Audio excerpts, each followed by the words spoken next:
తాకట్లో ఉన్న మీ బంగారాన్ని విడిపించి ఆ రోజు ఆన్లైన్ రేటుకి కొంటాం. Sharma gold company. ఈరోజు ఈ మీడియా సమావేశం ఏర్పాటు చేయడానికి ముఖ్య కారణం ఆంధ్రప్రదేశ్ రాష్ట్రంలో చంద్రబాబు నాయుడు గారు చేపట్టినటువంటి ఎన్నో అద్భుతమైన ప్రాజెక్టులు. ఒకటి హంద్రీనీవా.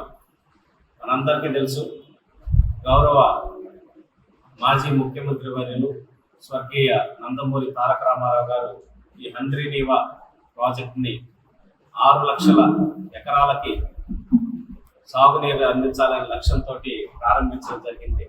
రాయలసీమ ప్రాంతాన్ని సుభిక్షంగా మార్చాలనే లక్ష్యంతో ఈ హంద్రీనీవా ప్రాజెక్టుని ఆనాడు తెలుగుదేశం పార్టీ ఆధ్వర్యంలో ప్రారంభించారు.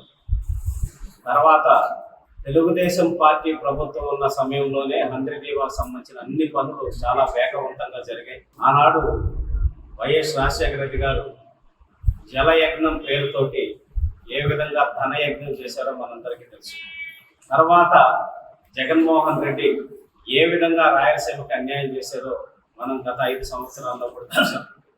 గౌరవ ముఖ్యమంత్రి వర్యులు నారా చంద్రబాబు నాయుడు గారు చెప్పిన మాట ప్రకారం హంద్రీనీవా ద్వారా నీళ్లు ఇస్తాను, రాయలసీమని సుభిక్షం చేస్తాననే లక్ష్యంతో చెప్పిన సమయానికే ఈ హంద్రీనీవాకు సంబంధించిన నీళ్ళని అటు రాయలసీమను కావచ్చు, ఇటు మిగతా ఆంధ్రప్రదేశ్లో మిగతా ప్రాంతాలను కూడా అనుసంధానం చేసి ఎక్కడా నీటి సమస్య లేకుండా చేయాలనేటటువంటి లక్ష్యం చంద్రబాబు నాయుడు గారిది, ఈ కూటమి ప్రభుత్వాన్ని. వీటన్నిటికీ సహకరిస్తున్న పవన్ కళ్యాణ్ గారు కావచ్చు, అట్లాగే కేంద్ర ప్రభుత్వానికి కూడా ఈ సందర్భంగా మేము మనస్ఫూర్తిగా ధన్యవాదాలు తెలియజేస్తూ, రైతులు బాగుండాలి, రైతు బాగుంటే ఈ సమాజం బాగుంటుంది. 100% రైతుల క్షేమాన్ని కోరే పార్టీ తెలుగుదేశం పార్టీ, కూటమి ప్రభుత్వం. అలాగే అన్నదాత సుఖీభవ అనే కార్యక్రమం ద్వారా కూడా త్వరలో రైతులందరూ కూడా అండగా నిలబడిపోయేటటువంటి ప్రభుత్వం. హంద్రీనీవా కాలువ ద్వారా నీళ్లు వదలబోతున్న గౌరవ ముఖ్యమంత్రి గారికి మనస్ఫూర్తిగా ఈ కొత్తూరు నియోజకవర్గ ప్రజల తరఫున, రాష్ట్ర ప్రజల తరఫున ఆయనకి ధన్యవాదాలు తెలియజేసుకుంటూ, ఆయన సారథ్యంలో 2047 విజన్ అయితే ఏదైతే ఉందో ఈ ఆంధ్రప్రదేశ్ రాష్ట్రంలో అన్ని వర్గాల వాళ్ళు అభివృద్ధి చెందేలాగా చేసేదానికి అందరం కలిసి కృషి చేస్తామని తెలియజేసుకుంటూ, నాకు ఈ అవకాశం ఇచ్చిన మీ అందరికీ మరొకసారి హృదయపూర్వక ధన్యవాదాలు తెలియజేసుకుంటూ సెలవు తీసుకుంటున్నాను. ఆంధ్రప్రదేశ్ రాష్ట్రం అతివృష్టి అనావృష్టి అనేటువంటి ఎక్స్ట్రీమ్ కండిషన్స్ ఉన్నటువంటి రాష్ట్రం ఇది. ఎందుకంటే మేజర్గా దక్షిణాదిలో ఉన్నటువంటి నదులు గోదావరి కానీ, కృష్ణా నది కానీ, అదేవిధంగా తుంగభద్ర, పెన్నా, ఈ నదులన్నీ కూడా చివరిగా సముద్రంలో కలిసేటువంటి ఆంధ్రప్రదేశ్ చివరి పాయింట్ ఉండేందువల్ల ఇక్కడ ఎక్కువగా వరదలు సంభవించే పరిస్థితి ఉంది. అదేవిధంగా రాయలసీమ లాంటి మెట్ట ప్రాంతాల్లో అనావృష్టితో చాలా ఇబ్బందులు పడే పరిస్థితి, కరువులు వచ్చే పరిస్థితి ఉంది. దీని అన్నిటికీ నివారించే మార్గం నదుల యొక్క అనుసంధానం, అదేవిధంగా నదులను నియంత్రణ చేయడం.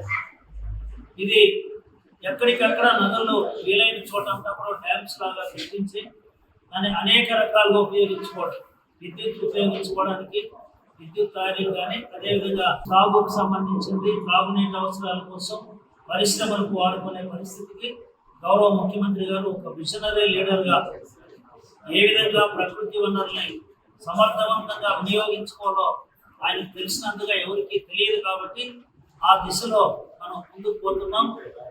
ఈరోజు పోలవరం అనేది ఎప్పుడో కంప్లీట్ కావాల్సిన పరిస్థితి. జగన్మోహన్ రెడ్డి ఆ రోజు రివర్స్ టెండరింగ్ అని చెప్పి చాలా ఆలస్యం చేయడం వలన ప్రాజెక్ట్ కాస్ట్ అనవసరంగా కాంట్రాక్టర్ల యొక్క లాభం కోసం దాన్ని పెంచడం, మళ్ళీ దాన్ని పూర్తి చేయకుండా మొత్తం కూడా నిర్వీర్యమైపోయి ఈరోజు మళ్ళీ ముఖ్యమంత్రి గారు వచ్చిన తర్వాత ఏ విధంగా ముందుకు పోతున్నారో మనందరికీ కూడా తెలుసుకోవాలి.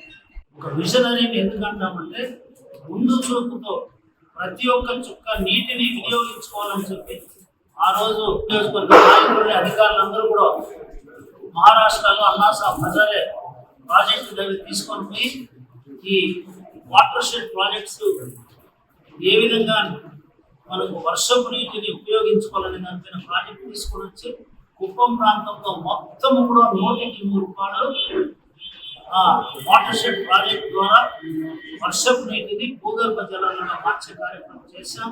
అందులో భాగంగానే అనేక చెక్ డ్యాములు కానీ, అదేవిధంగా కాంట్రోల్ బండ్స్ కానీ, నీటి గుంటలు కానీ ఎన్ఆర్ఈజీస్లో కూడా చాలా ప్రోగ్రామ్ చేసుకున్నాం.